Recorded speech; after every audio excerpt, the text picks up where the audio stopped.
Good morning friends. GST platform के YouTube channel में आप सभी का स्वागत है। जीएसटी पोर्टल के अंदर नई और बड़ी फैसिलिटीज़ जो है वो इनेबल कर दी गई हैं, जो आपके लिए काफ़ी इम्पॉर्टेंट है। जुड़े रहिएगा इस वीडियो के एंड तक ताकि आपको भी ये जो न्यू फंक्शनैलिटीज़ हैं इसके बारे में पूरी जानकारी अच्छे से समझ में आ जाए। सबसे पहला चेंज है रजिस्ट्रेशन के अंदर, जिसमें core amendment link for the tax payers who fail to update the bank account. मैंने एक वीडियो आप लोगों के साथ शेयर किया था जिसमें मैंने ये आपको बताया था कि अगर आप न्यू रजिस्ट्रेशन ले रहे हैं जीएसटी के अंदर तो आपको विद इन 45 डेज अपना बैंक अकाउंट जो है वो अपडेट करना है जीएसटी पोर्टल में। लेकिन अगर आप इस पीरियड में अपना बैंक अकाउंट डिटेल्स अपडेट नहीं करते हैं तो आपका जो कोर अमेंडमेंट का ऑप्शन होता था उसे डिसेबल कर दिया जा रहा था। अब इसके लिए चीजें बदल दी गई हैं।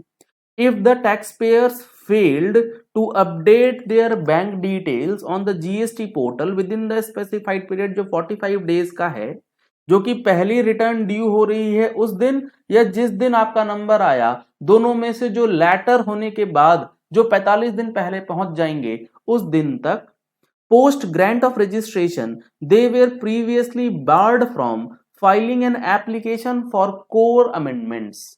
यानी कि अगर आप बैंक अपडेट नहीं करेंगे तो आपको कोर अमेंडमेंट ही नहीं फाइल करने दिया जा रहा था। There could be scenarios such as updating bank account details through a non core amendment.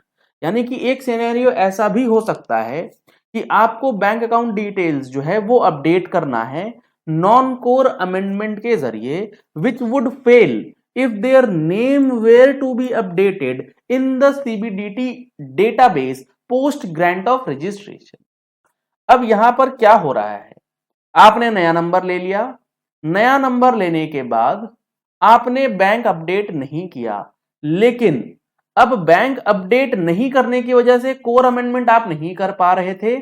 तो जब आप कोर अमेंडमेंट नहीं कर पा रहे और सपोज आपने अपने बैंक यानी कि बैंक अकाउंट डिटेल्स या सीबीडीटी डेटाबेस में अपना नाम चेंज करवाया है या वहां पर कुछ चीजें बदल दी गई हैं, तो अकॉर्डिंगली आपका जब कोर फील्ड ही अमेंड नहीं हो पाएगा, आपका बैंक अकाउंट कभी भी अपडेट नहीं कर पाएंगे। तो इस चीज को ध्यान में रखते हुए कोर अमेंडमेंट लिंक जो है वो अब इनेबल कर दिया गया है, जहां पर आपने बैंक डिटेल्स अपडेट नहीं करवाए थे, क्योंकि बैंक डिटेल्स अपडेट फेलियर के केस में यहां पर आपका कोर अमेंडमेंट ही डिसेबल कर दिया जा रहा था। इन सारे चेंजेस की समरी आपको हमारे अगले महीने की टैक्स मैगजीन में भी देखने को मिलने वाली है। अगर आप लोगों ने अभी तक टैक्स मैगजीन का सब्सक्रिप्शन नहीं लिया है तो दिए गए नंबर्स पे कॉल करके व्हाट्सएप करके आप टैक्स मैगजीन का सब्सक्रिप्शन ले सकते हैं। रजिस्ट्रेशन के बाद रिटर्न्स के अंदर जो चेंज किया गया है वो है जीएसटीआर 3B।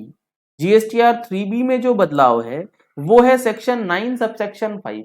यानी कि अगर आप कोई सप्लाई कर रहे हैं थ्रू ई कॉमर्स ऑपरेटर जो कि सर्विसेज नोटिफाइड है 9(5) के अंदर, जैसे रेस्टोरेंट सर्विसेज वगैरह, तो वहां पर अब आपको सेपरेट टेबल दे दिया गया है कि ऐसे सप्लाईज को आप सेक्शन 9(5) में जो फॉल कर रही हैं उसको जनरल सप्लाईज में ना डाल के स्पेसिफिक सप्लाई में डालेंगे। For reporting of such supplies a new table 3.1.1 has been added. ये सारी चीजें हम लोगों ने अपनी टैक्स मैगजीन के अंदर ऑलरेडी काफी ज्यादा डिस्क्राइब करके आप लोगों के साथ शेयर भी किया था। अगला जो अपडेट है, late fee waiver up to 28 July 2022 for delayed filing of return in form GSTR 4।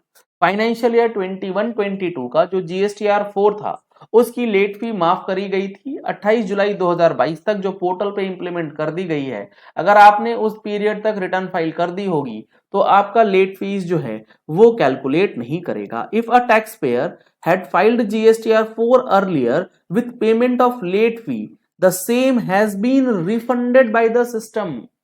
जी हाँ फ्रेंड्स, अगर आपने GSTR 4 फाइनेंशियल ईयर 21-22 का फाइल कर दिया था 28 जुलाई से पहले और उसमें आपने लेट फीस पे कर दी थी, तो वो लेट फीस भी आपका रिफंड जो है वो आ गया होगा कैश लेजर में। यहां पर क्लियरली बता दिया गया है कि ऐसी लेट फीस जो है वो क्रेडिट कर दी गई है इलेक्ट्रॉनिक कैश लेजर के अंदर। तो ये काफी इंपॉर्टेंट चीज है, यहां पर बदल दी गई है।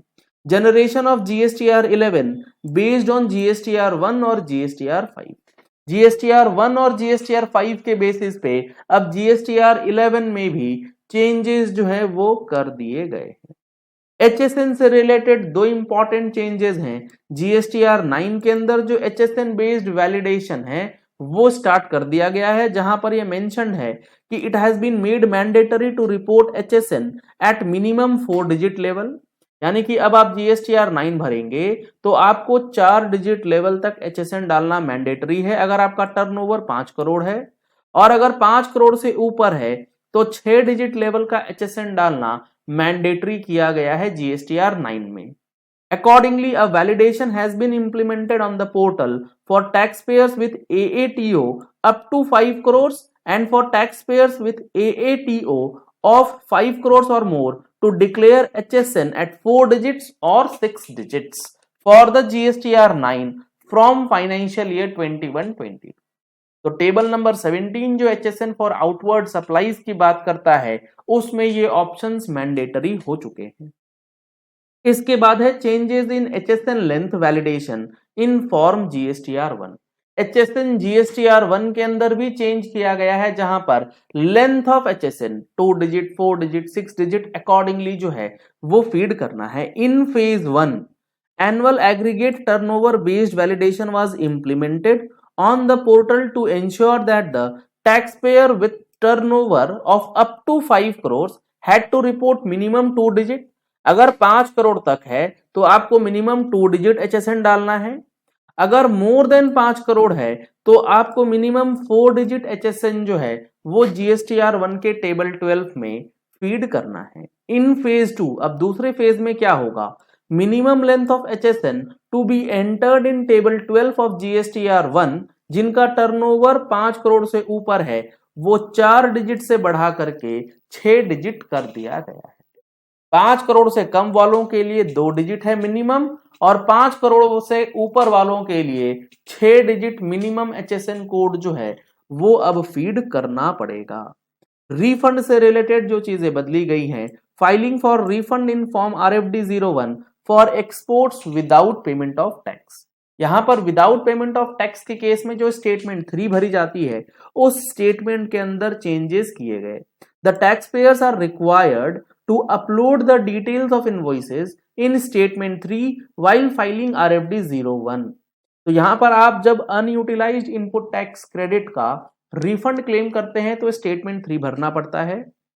एज पर पैरा 47 जो 125 सर्कुलर आया था 2019 में, if the export value declared on the shipping bill is different than the value declared in the tax invoice, यानी कि शिपिंग बिल में जो एक्सपोर्ट की वैल्यू है, क्योंकि यहां पर फ्रेट इंश्योरेंस सारे खर्चों को ऐड करने के बाद टैक्स इनवॉइस और शिपिंग बिल की वैल्यूज में डिफरेंस रहता था, तो the lower of to values would be considered for processing of refund. तो दोनों में से जो कम वैल्यू होगा वो कंसिडर किया जा रहा है रिफंड को प्रोसेस करने के लिए। Accordingly a column FOB value यानी कि फ्री ऑन बोर्ड का एक वैल्यू डालने का ऑप्शन जो है वो ऐड कर दिया गया स्टेटमेंट 3 में, जहां पर टैक्स पेयर्स को डिक्लेयर करना है value while filing the refund. तो यहां पर जो लोअर वैल्यू है यानी कि एक्सक्लूडिंग सच फ्रेट इंश्योरेंस, जो फ्री ऑन बोर्ड वैल्यू है वो डालने का ऑप्शन स्टेटमेंट 3 के अंदर दिया गया है। तो ये कुछ चीजें GST पोर्टल के अंदर न्यू फीचर्स के साथ लाई गई हैं, जिससे आपको काफी ज्यादा इंपॉर्टेंट या फिर काफी ज्यादा हेल्प जो है वो मिलने वाली है। चलिए इस वीडियो को यही एंड करते हैं। आशा करते हैं आपको GST ई-वे बिल और GST पोर्टल से रिलेटेड जो ये इंपॉर्टेंट चेंजेस किए गए हैं इसकी पूरी इंफॉर्मेशन अच्छे से समझ आ गई होगी। अगर आपने हमारे चैनल पे फर्स्ट टाइम ट्यून इन किया है तो चैनल को सब्सक्राइब करने के लिए नीचे दिया गया रेड कलर का सब्सक्राइब बटन प्रेस कर लीजिए, साथ में जो बेल आइकन है उसे प्रेस कर लीजिएगा ताकि वीडियोस की नोटिफिकेशंस आप तक रेगुलरली पहुंचती रहें। Thank you and have a nice day.